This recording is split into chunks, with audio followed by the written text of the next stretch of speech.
Troll কৰিছিলে কিন্তু কথাটো হৈছে ট্ৰল কৰিব লগা একো নাই কাৰণ দীপলিনা ইমান বেয়া গান নাগায় সেইটোৱে Hey guys, welcome to my second channel JSS Vlogs. মই আজি যাম দীপলিনা বাৰ ঘৰত আৰু দীপলিনা বাৰ লগত মই আজি ইণ্টাৰভিউ কৰিম আৰু বহুত কথা পাতিম আৰু দীপলিনা বাৰ ঘৰ চুমুঠতে চব দেখাম আপোনালোকে চাই থাকিব নেক্সট গো গাইজ মই উবেৰ বুক কৰিলোঁ কিন্তু এতিয়ালৈকে আহি পোৱা নাই গতিকে অকণমান ৰৈ দিওঁ আমি গৈ আছোঁ উবেৰত আৰু অলপ দেৰি পাছত আমি দীপলিনা বাৰ ঘৰ পামগৈ আৰু তেতিয়া ষ্টাৰ্ট হ'ব চব আৰু আপোনালোকে চাই থাকিব আৰু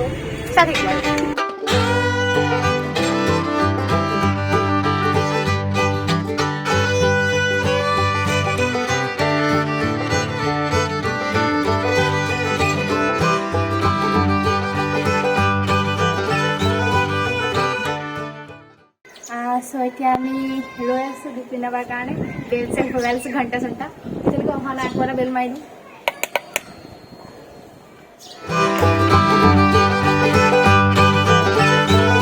ৰিহাৰ্চেল কৰা কথা আছিল ৰিহাৰ্চেল নহয় নেকি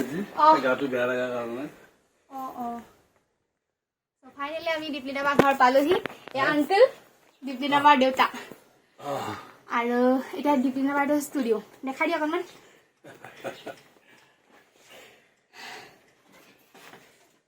দীপলিনা বাৰ পেইণ্টিং ইমান ধুনীয়াকৈ সজাই দিছে ইমান ধুনীয়া লাগিছে 1 2 3 4 5 6 7 8 9 10 বহুত আছে মই ৰেডি কিন্তু দীপলিনা বাৰ অকণমান এতিয়া ভাগৰ আছে অকণমান ৰেষ্ট ল'ব তাৰপাছত ইণ্টাৰভিউ দিব আংকল অকণমান কথা পাতিব পাৰিব নেকি কথা পাতক মোৰো কথা ৰ'বা মই দীপলিনা বাৰ কথা এটা সুধিম দেই দীপলিনা বাৰ সৰুতে কেনেকুৱা আছিলে দীপলিনা বাৰ সৰুতে কেনেকুৱা আছিলে মানে অলপমান উৎপত্তিয়া আছিলে আৰু তাই হেৰি এই গান বাজনাৰ প্ৰতি বেছি ৰাপ নাছিলে পঢ়াত কিন্তু বিৰাট হেৰি আছিলে কাৰণ দীপলিনা ইমান বেয়া গান নাগায় মিউজিচিয়ানৰ কাৰণে কেতিয়াবা হেৰি হয় আৰু দ্বিতীয়তে কথা হৈছে নতুন গান এটা তাই প্ৰেক্টিছে কৰা নাই ৰিহাৰ্চেল কৰা নাই তাতে দৰ্শকো সন্তুষ্ট দৰ্শকে যেতিয়া এটা মানে ডিমাণ্ড কৰে আৰ্টিষ্ট হিচাপত অলপ বা ছিংগাৰ হিচাপত অলপ গাবাই লাগিব যিয়ে নহওক কিন্তু যদি মিউজিচিয়ান কেতিয়া অলপমান ভালদৰে হেৰি কৰিলেহেঁতেন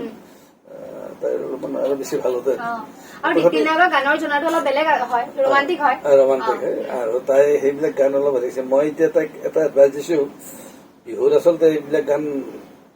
গাব নালাগে কিন্তু ঘটনাটো হৈছে তুমি অলপ পাব্লিকক দেখুওৱাৰ কাৰণে এই গানটোকে তুমি গাবা চব ষ্টেজতে পাৰা লাষ্টত মানুহক দেখুৱাই দিবা এতিয়া কিন্তু ভাল ভালকে হেৰি কৰিছে ট্ৰল কৰাবিলাকো যিবিলাকে কৰিছিলে সেইবিলাকে এতিয়া আকৌ ভালকে কৈছে কথাটো মই চাই থাকোতো বাৰু ঠিক আছে দিয়া সেইটোৱে কথা একো নাই ভাল মানে এটা কথা আছে তাতে আমাৰ এতিয়া বয়সৰ এটা জ্ঞান হৈছেতো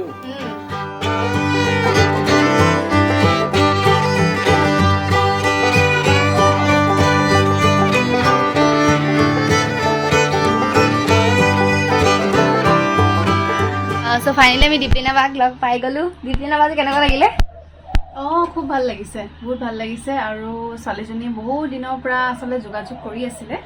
মই সময় দিব পৰা নাছিলো কাৰণে ক্ষমা প্ৰাৰ্থী আজি ভাল লাগিছে আজি বহুত কথা পাতিছো বহুত পাতিলো আপোনালোকে চাব আৰু লগতে আমাৰ কমল দাও আছে কমল দাক থেংকছ হৃদয়ৰ পৰা মানে কমল দা সদায় এটো পজিশনত থাকে বিকজ সি সদায় আৰাম ভাল পায় আৰু সি আৰাম প্ৰিয় মানুহ আৰু কমল দাক বহুত কামোৰ দিলো দেই বহুত বেছি কামোৰ দিলো গতিকে আপোনালোকে চাব JSS আনস্ক্ৰিপ্টেডত বহুত ভাল লাগিব কাৰণ দীপলিনা বা মানুহজনী ভাল চ' চাই থাকিব লাইক কমেণ্ট শ্বেয়াৰ চব কৰি দিব বাই বাই